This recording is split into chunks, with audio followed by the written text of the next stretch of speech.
Very good evening SBI clerk mains और IBPS clerk mains वाले। एक परीक्षा 21 नवंबर और दूसरा 29 नवंबर को होने वाला है और मैं बहुत ज़्यादा होपफुल हूँ आप सबके लिए, स्पेसिफिक उन बच्चों के लिए जिनके मार्क्स प्री में बड़े शानदार रहे हैं, बहुत ज़्यादा तगड़ा आया है।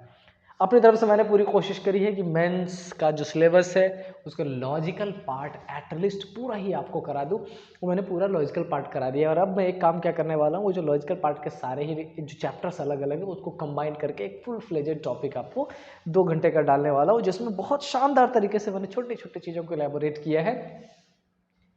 बहुत भारी बहुत बड़ा क्वेश्चन ना लेके छोटे क्वेश्चन से कॉन्सेप्चुअलाइज कराने की कोशिश करिए ताकि आप उसको बड़ी आसानी से समझ पाओ और जब मुश्किल क्वेश्चन भी आपके सामने आए तो इजीली उसको सॉल्व कर पाओ। समझ रहे हो मेरी बात?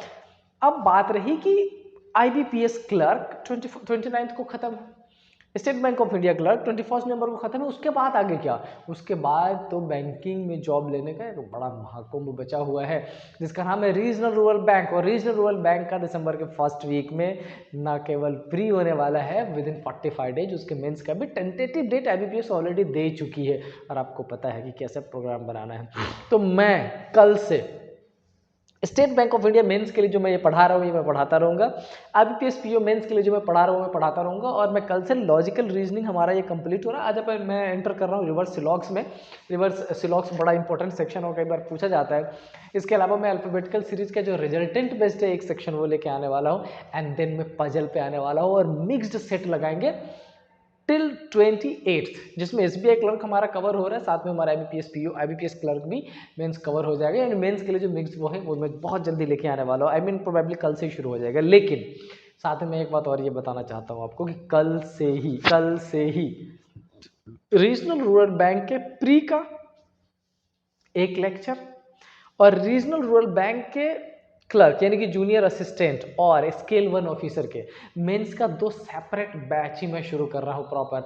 और फर्स्ट टाइम इस पर्टिकुलर चैनल पे, इससे पहले मैं महिंद्राज में पढ़ा चुका हूँ, इससे पहले मैंने डिफरेंट 3-4, मैं नाम नहीं लेना चाहता हूँ उनका, 3-4 अलग ऑनलाइन प्लेटफॉर्म पे पढ़ा चुका हूँ, वहाँ पे अलग अलग बैचेज उनके रहे।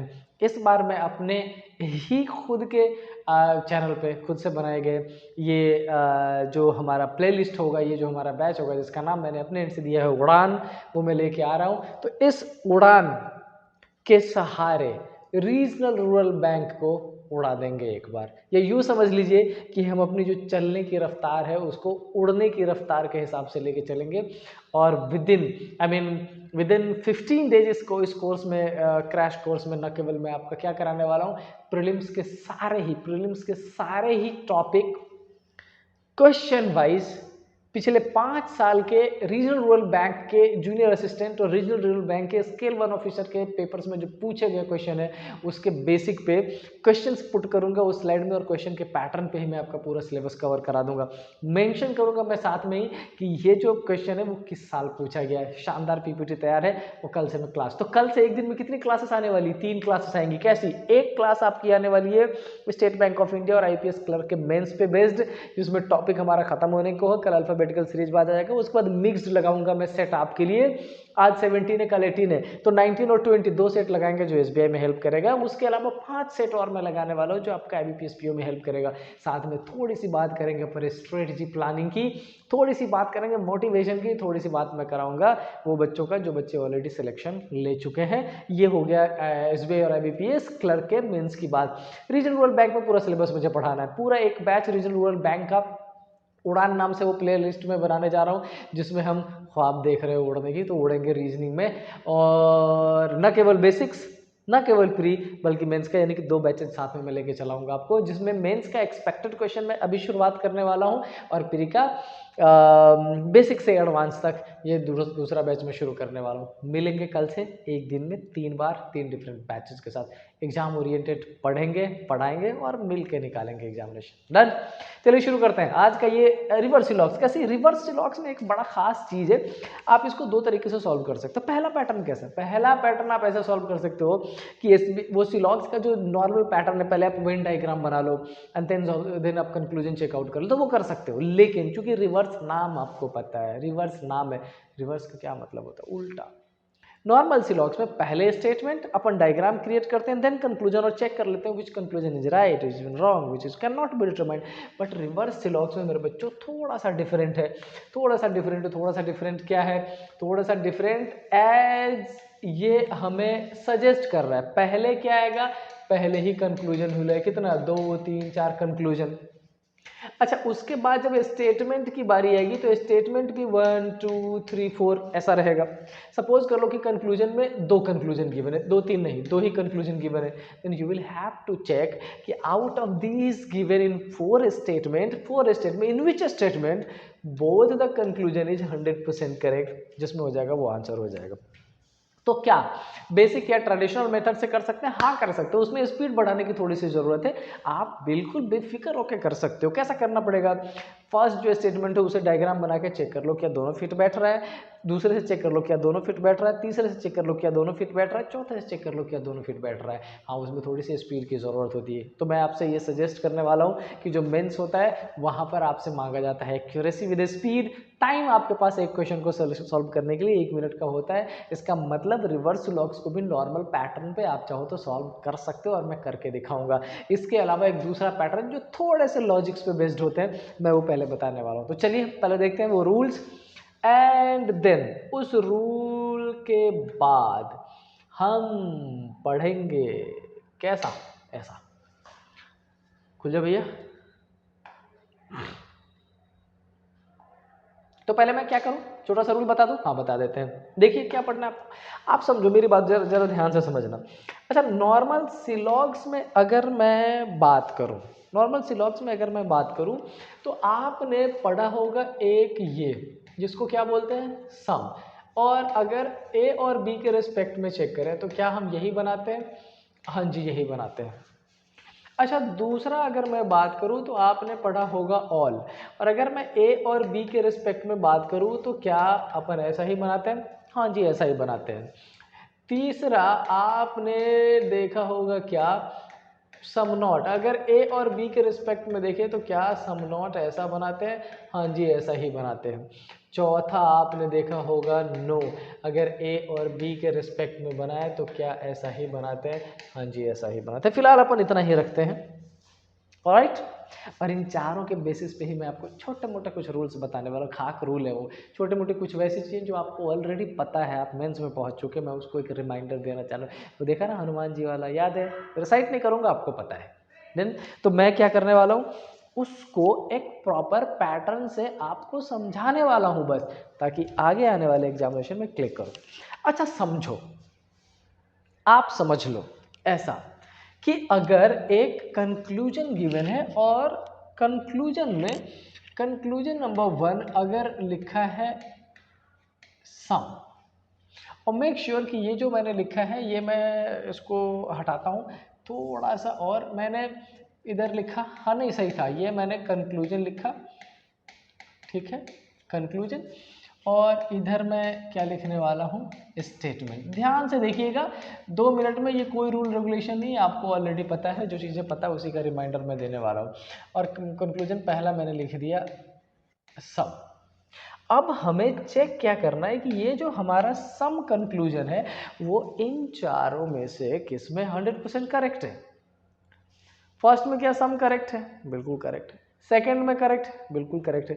थर्ड में है क्या? पॉसिबिलिटी है, 100% श्योरिटी नहीं ले सकते। फोर्थ में, इसका मतलब ये कि अगर कंक्लूजन में सम हो तो स्टेटमेंट में उन्हीं दोनों एलिमेंट के बीच में सम हो तब भी करेक्ट हो जाएगा, ऑल हो तब भी करेक्ट हो जाएगा। इसका सिंपल मतलब मैं ये आपसे कहने की कोशिश कर रहा हूँ कि अगर 2 कंक्लूजन जो ऊपर गिवन है उसमें लिखा है सम पी आर क्यू, आप स्टेटमेंट में देखो कि क्या पी और क्यू के बीच में सम का रिलेशन है, दोनों तरफ से सम पी आर क्यू हो तब भी, सम क्यू आर पी हो तब भी।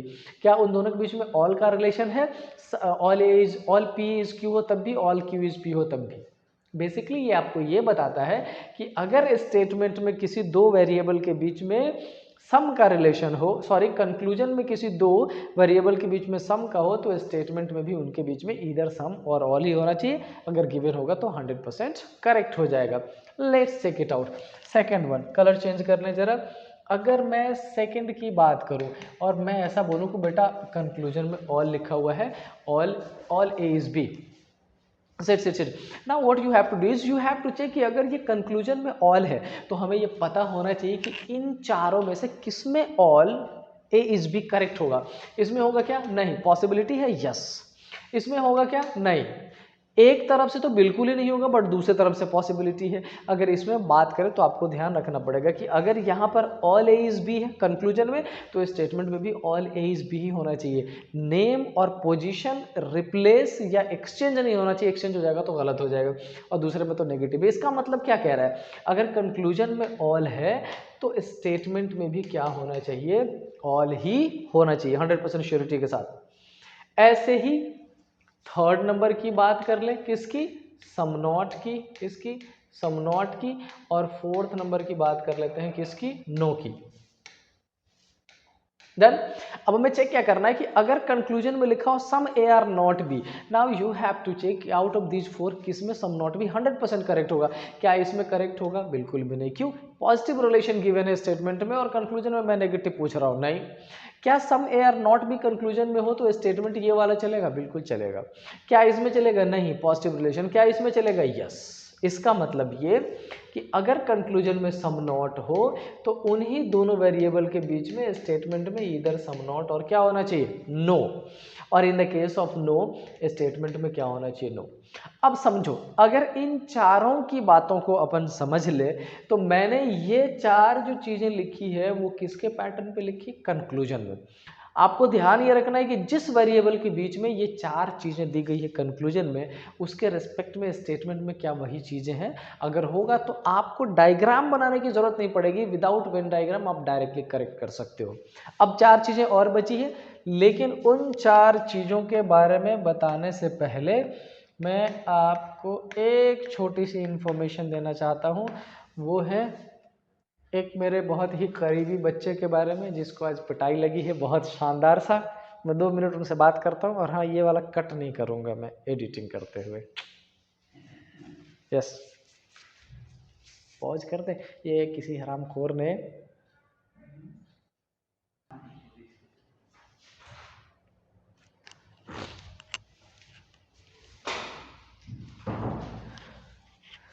तो ये तो था नॉर्मल केसेस। अब इसी को पॉसिबिलिटी में कैसा कर सकते हैं? सपोज कर लो आपके कंक्लूजन में लिखा हुआ हो कैसा? Some A are B is possible. बहुत ध्यान से देखना, अगर कंक्लूजन में ऐसा हो तो स्टेटमेंट में क्या होना चाहिए? क्या इसको करेंगे? नहीं, ये some A are B already correct है, पॉसिबिलिटी में गलत हो जाएगा। इसको करेंगे? नहीं, some A are B already गलत है, पॉसिबिलिटी में गलत हो जाएगा। Some A are B. अब समझो, if two elements are apart from each other, they are not connecting, they are not overlapping, इसका मतलब उसके बारे में आपके पास प्रॉपर इंफॉर्मेशन नहीं है, और उसके बारे में नेगेटिव भी प्रॉपर नहीं बताया गया हो। Some not is a different case, उसके बारे में नेगेटिव भी प्रॉपर नहीं बताया गया हो। इसका मतलब ये हो जाएगा कि सिंपल सा बात है, दो पर्सन के बारे में ना तो पॉजिटिव पता आपको ना तो नेगेटिव पता, उसके बारे में पॉसिबिलिटी में सारे केसेस करेक्ट हो जाएंगे। Sum ARB is possible if there is no relation given। अब नो रिलेशन का मतलब नो मत समझ लेना, नो ए इज बी, नहीं, उनके बारे में बताया ही नहीं गया हो, they are apart from each other, in that case some A are B is possible 100% correct हो जाएगा। और सम नॉट अगर केस हो तो उनके बारे में, अगर सम नॉट गिवन हो तो some A are B is possible 100%। अच्छा, अब ये जो नो रिलेशन है, नो रिलेशन को मैं थोड़ा सा डिफरेंट कर देता हूँ, नहीं तो नो रिलेशन में पता चला तुम कंफ्यूज हो जाओ, तुम ये बोलोगे सर आपने तो नो बताया था। ऐसा मान लीजिए अगर इनडायरेक्ट रिलेशन हो, मतलब उन दोनों के बारे में डायरेक्टली कोई इन्फॉर्मेशन नहीं दी गई हो। समझ रहे हैं? अब 6 में अगर मैं आपसे बोलूं क्या? ऑल ए इज बी और फिर पॉसिबल, किसमें? इसमें ऑल इज बी पॉसिबल, हाँ करेक्ट है।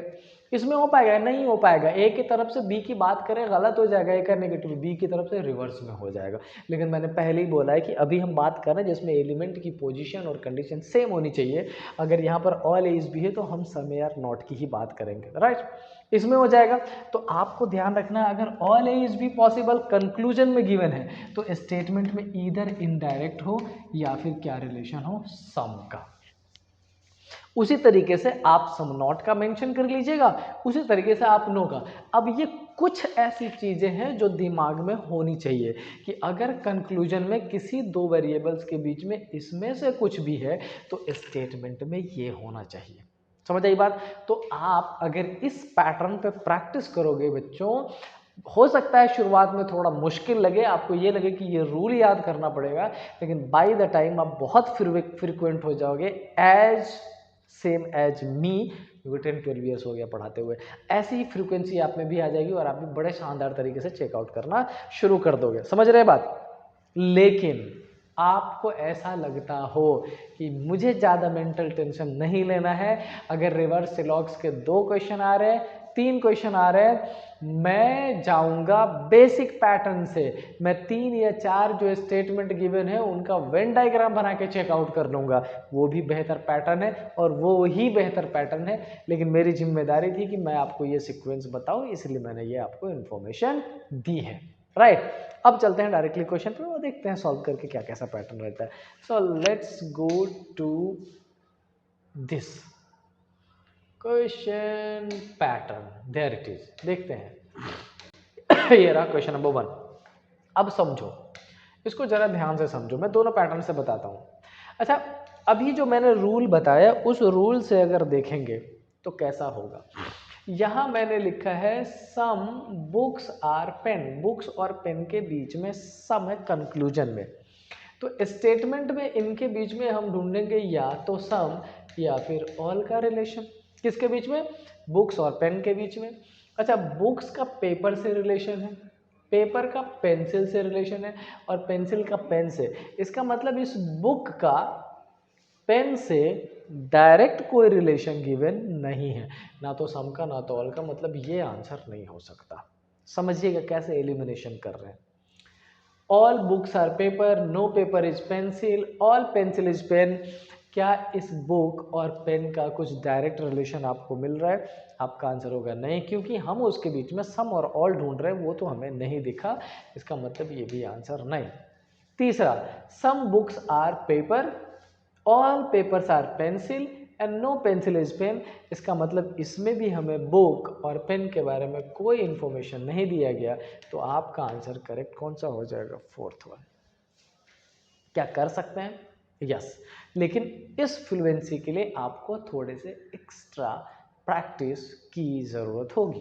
देन अच्छा, अब अगर मैं बेसिक पैटर्न से करता तो मैं क्या करता?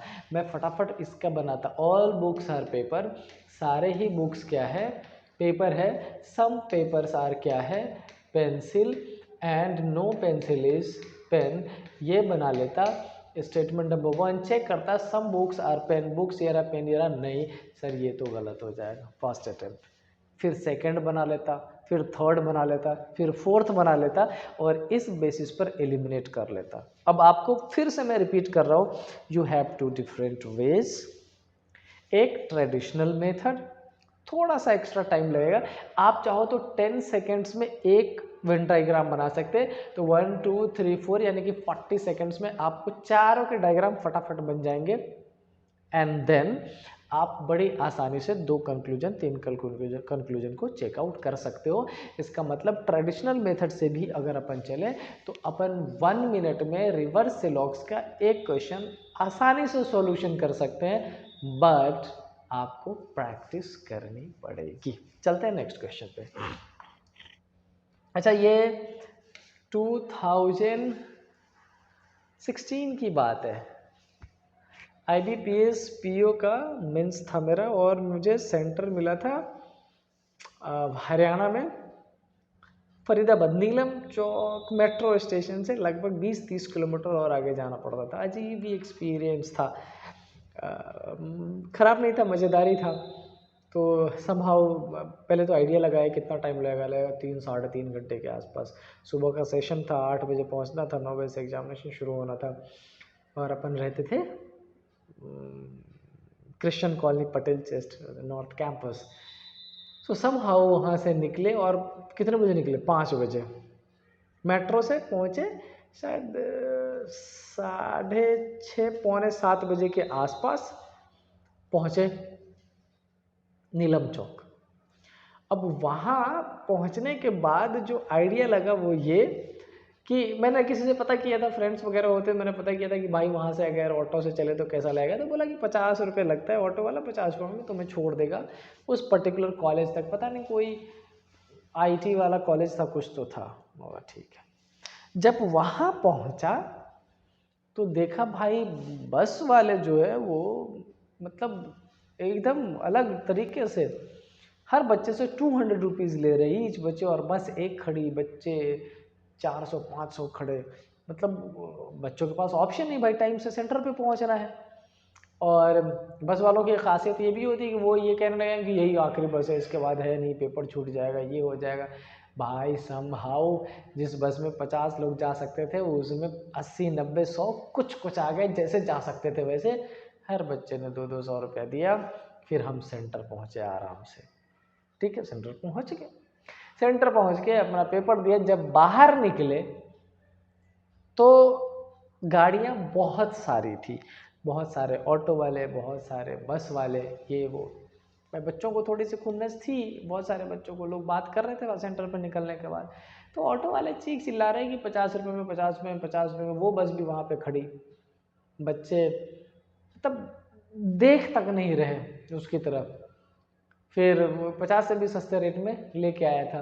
तो मैं ये बात बस इसलिए बता रहा हूँ कि आप एग्जामिनेशन की कंडीशन में अगर आपका सेंटर थोड़ा दूर दे देता हो, मेट्रो स्टेशन से दूर हो, अगर आप दिल्ली और नियर अबाउट किसी लोकेशन पे, तो कोशिश करिएगा अगर ऐसा सेंटर हो जहाँ पे 3-4 घंटे का सफ़र हो तो थोड़ा आस पास पहले ही पहुँच जाए, ताकि कनेक्टिविटी का आपको इन्फॉर्मेशन पूरा रहे, पूरी जानकारी रहने। तो बड़ी दिक्कत होती है, मेंटली आदमी इतना रिटार्ड परेशान हो जाता है कि वहाँ जाने के बाद आप जिस चीज़ के लिए आए हो उसी में मन नहीं लगेगा, आपका गड़बड़ हो जाता है। ध्यान रखिएगा इस चीज़ का। ये मेरा पर्सनल एक्सपीरियंस है वहाँ पर एग्जामिनेशन के लिए जाने का। नेक्स्ट देख लेते हैं क्या कह रहा है। सम बैट्स आर नॉट डॉग। अब मैं अगर इसको पूरी ट्रेडिशनल मेथड से सॉल्व करूँ तो मैं सबसे पहले क्या करूँगा, मैं करूँगा ऑल डॉग्स आर कैट। सारे ही डॉग क्या है, कैट है। Some cats are bat and some bats are rat 1। अगर मैं 2 की बात करूं, some dogs are cat, some cats are boats and all boats are rat. Second मैं बात करूंगा थर्ड का, no dog is cat, all cat are bat and some bats are rat. Third का अब हो जाएगा फोर्थ का, all dogs are cats, some cats are bats and some bats are rats. ये 4 बन गया। मुझे नहीं लगता कि 30 सेकंड्स के आसपास से ज़्यादा टाइम लगा होगा। मैंने चारों का बना लिया और अब मैं चेक करूँगा। सम बैट्स आर नॉट डॉग, इसमें नेगेटिव की बात ही नहीं की गई है, इसमें फर्स्ट वाले में नेगेटिव की बात नहीं की गई है, तो ये तो हो गया गलत, इसमें करेक्ट आंसर नहीं होगा। अब एक चीज़ आप समझिए, अगर मैं ये देख लेता अगर मैं ये देखता कि कंक्लूजन में यहाँ नेगेटिव इन्फॉर्मेशन गिवन है, बट इस पर्टिकुलर अगर स्टेटमेंट की बात करें तो इसमें कोई नेगेटिव इन्फॉर्मेशन गिवन नहीं है, इसका मतलब ये करेक्ट आंसर नहीं, तो अपन ऐसे भी एलिमिनेट कर सकते हैं बड़ी आसानी से। नेक्स्ट में चेक करते हैं, same some bats are not dog. अच्छा, इसमें बैट की बात की गई और किसकी बात की गई, डॉग की। एक बात देखो, ये जो बैट है ना, ये जो बैट का पार्ट है इसके अंदर कुछ किसका है, सी का है, और इस सी का डी से नेगेटिव रिलेशन है, इसका मतलब बी से भी डी का नेगेटिव। तो फर्स्ट तो समहाउ क्लियर हो गया। सम बैट्स आर कैट्स, अब देख रहे हैं क्या बैट्स है, ऑफ कोर्स 100%, इसका मतलब जो हमारा सेकंड है वो करेक्ट आंसर है, तो फिर आगे चेकआउट करने की ज़रूरत नहीं है। तो आप कुछ पैटर्न का एलिमिनेशन यूज कर सकते हो। If there is negative relation in conclusion और स्टेटमेंट में नेगेटिव दिख ही नहीं रहा हो, इसका मतलब वो करेक्ट हो ही नहीं सकता। एक बार को पॉसिबिलिटी में जा सकता है बट 100% करेक्ट नहीं होगा, आप उस बेसिस पे एलिमिनेट कर सकते हैं। बाकी दोनों में एक बार आपको चेक करा देता हूँ, इसमें नेगेटिव नहीं है, बात ही नहीं करेंगे, इसमें थर्ड में, हाँ थर्ड चेक कर दिया, no dog is cat, some second में नहीं और फोर्थ में। अच्छा ये बेटा थर्ड है, ये सेकंड वन की बात अपन नहीं कर रहे थे, थर्ड 100% करेक्ट है, सेकंड और फोर्थ गलत है। ये अगर मैं चाहता तो ट्रेडिशनल मेथड से सॉल्व ना करके डायरेक्टली कैसे सॉल्व कर लेता, इसी को सेंटर में रख लेता कि यहाँ पर कंक्लूजन में नेगेटिव है तो किस में नेगेटिव है, फर्स्ट में नेगेटिव नहीं है, नहीं हो सकता करेक्ट आंसर, सेकंड में नेगेटिव नहीं है, नहीं हो सकता करेक्ट आंसर, एंड